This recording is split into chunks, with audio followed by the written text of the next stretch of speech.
Well, rethinking campus policing. After months of national conversations on police reform, USC got to work to make some changes of its own. NBC4's Conan Nolan has the results of a year-long study aimed at improving campus safety for everyone.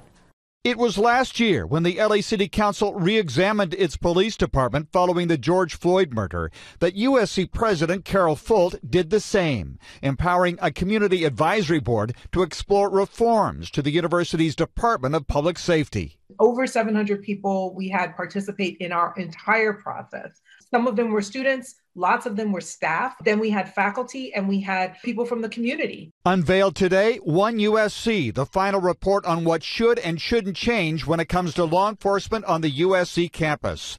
The work of an advisory board chaired by Dr. Ange Marie Hancock Alfaro, a professor of political science and NBC4's political analyst, and counterterrorism expert Dr. Errol Southers, head of the university's Safe Communities Institute and a law enforcement analyst for NBC4. At the outset, the report dismissed one demand: the university will not eliminate its police department, and legally it can't keep the LAPD off campus. By law, we are not allowed to do that, even though we're a private institution in the city of Los Angeles.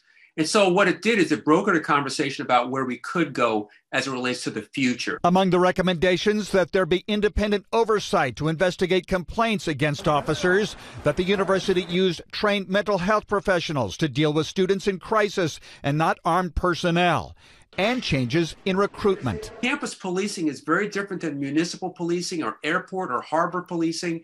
And having 10 or 20 years in law enforcement doesn't necessarily make you set up or prepared to be a campus police officer. Still, since the review started 10 months ago, homicides in Los Angeles have gone up 36% over last year. The two co-chairs argue that makes the recommendations of today's report more important, not less. DPS officers need to be focused on those true threats and then have other folks who don't need to be armed to do all of the other aspects of what's kind of been put onto DPS's plate.